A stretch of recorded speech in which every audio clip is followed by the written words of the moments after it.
करोड़ों का नुकसान, लाखों का नहीं करोड़ों का नुकसान हो चुका है साधुओं का।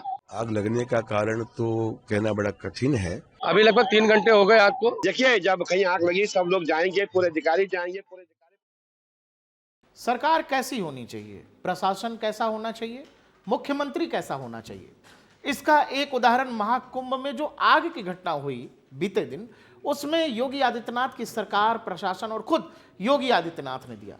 महाकुंभ को लेकर इस देश में एक वर्ग है, या ये कह लीजिए एक खास तरह का समूह है, या कुछ लोगों का झुंड है, वो पॉलिटिकल क्लास में भी है और आमतौर पे ऐसे भी लोग आपको मिल जाएंगे जो महाकुंभ का आयोजन इतना भव्य, दिव्य, अनुपम देख के जिनकी पेट में लगातार मरोड़ उठ रहा है। बहुत तकलीफ में है वो गैंग, और उनकी तकलीफ इस बात को लेकर के है क्योंकि वो हमेशा कहते हैं कि राम मंदिर से क्या होता है, इससे सनातन से क्या होता है, धार्मिक आयोजनों से क्या होता है, महाकुंभ पर सरकार इतना खर्च क्यों कर रही है, रेलवे 13,000 ट्रेनें क्यों चला रहे हैं, या फिर खुद अखिलेश यादव ने बोला कि गोरखपुर से जो ट्रेन चल रही है वो खाली जा रही है। तो एक बड़ा वर्ग है जिसको कहीं ना कहीं आप देखिएगा उनकी बातों में, उनके हाव भाव में, उनके बात करने के तरीके में आपको यह समझ आ जाएगा कि उनको महाकुंभ से खासा दिक्कत है। दिक्कत इस वजह से भी है कि उत्तर प्रदेश के सीएम जो भगवा खुद धारण करते हैं, उन्होंने पूरा प्रयागराज का व्यवस्था ऐसा कर दिया है कि दुनिया में वाहवाही हो रही है। तो दुनिया बस इसी चक्कर में है, जो पॉलिटिकल ओपोनेंट हैं और वैचारिक ओपोनेंट हैं, वो बस इसी जुगाड़ में लगे हुए हैं कि कुछ ना कुछ अनहोनी हो जाए, कैसे भी कुछ हो जाए। और आपने जैसे ही 2024 में लोकसभा में बीजेपी नरेंद्र मोदी वाली सरकार फिर से जब चुन करके आती है, तो आपने देश में एक सिस्टम देखा होगा, रेलवे पटरियों पर सिलेंडर रखने वाला सिस्टम। यह आपके ध्यान में होगा।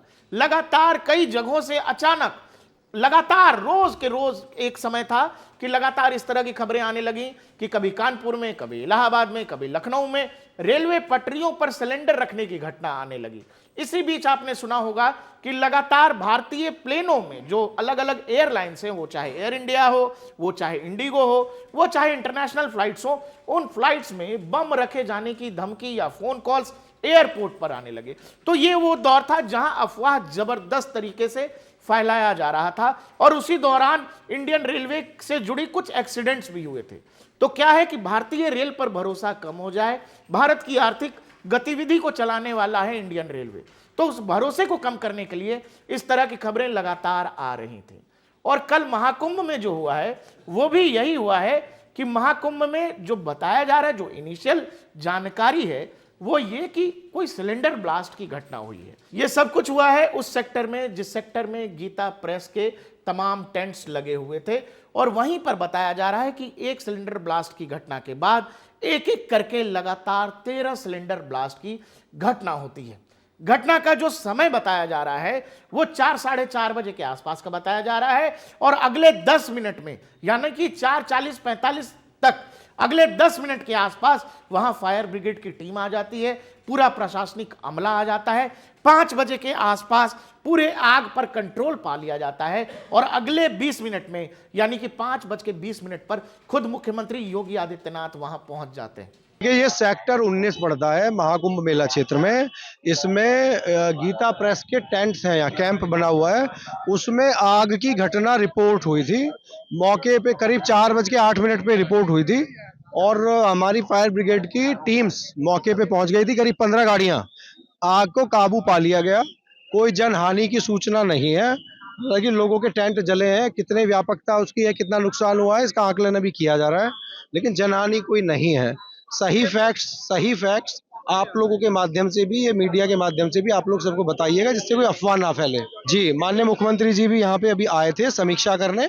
हम लोगों को सख्त निर्देश दे के गए हैं कि इसमें प्रभावी यहाँ पे जो है सभी का राहत बचाव कार्य होना चाहिए। अभी जांच का विषय है कि आग किस कारण लगा। अभी जो भी चीज आएगी वो बताई जाएगी। योगी आदित्यनाथ की सरकार और खुद सीएम योगी आदित्यनाथ पिछले 2.5-3 साल से लगातार प्रयागराज महाकुंभ का प्रचार कर रहे हैं, दुनिया को बता रहे हैं, देश को बता रहे हैं कि आइए प्रयाग में संगम में स्नान करिए और श्रद्धा भाव के साथ सनातन की आस्था देखिए।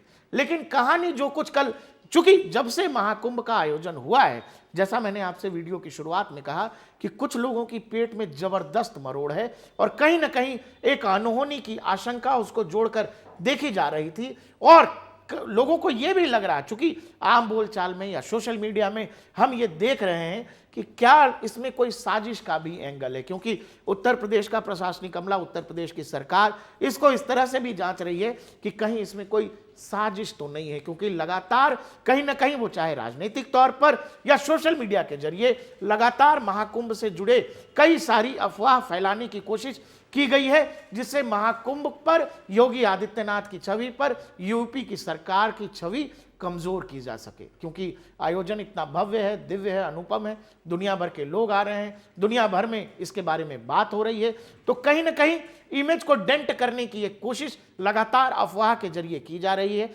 कल जब ये घटना हुई उससे जुड़ी भी लगातार इंटरनेट पर गलत जानकारियां, एक तरह से उसको फ्लड करने की कोशिश की गई, जानबूझकर गलत जानकारी दी जाने लगी, जबकि सच यह है कि उत्तर प्रदेश की सरकार ने, उत्तर प्रदेश के तमाम प्रशासनिक अमले ने उस आग पर महज 15 से 20 मिनट के अंदर काबू पा लिया। कोई हताहत नहीं है, किसी की जान नहीं गई और उस पूरे इलाके को अगले 3 से 4 घंटे में क्लीन तक करने का दावा किया जा रहा है। योगी आदित्यनाथ की सरकार अब इस चक्कर में लगी है कि अगर इसमें किसी की साजिश है, अगर इसके पीछे किसी की दुर्भावना है, तो कहानी यह है कि उत्तर प्रदेश की सरकार है, हिसाब ऐसा होगा कि जैसा सोचा नहीं होगा।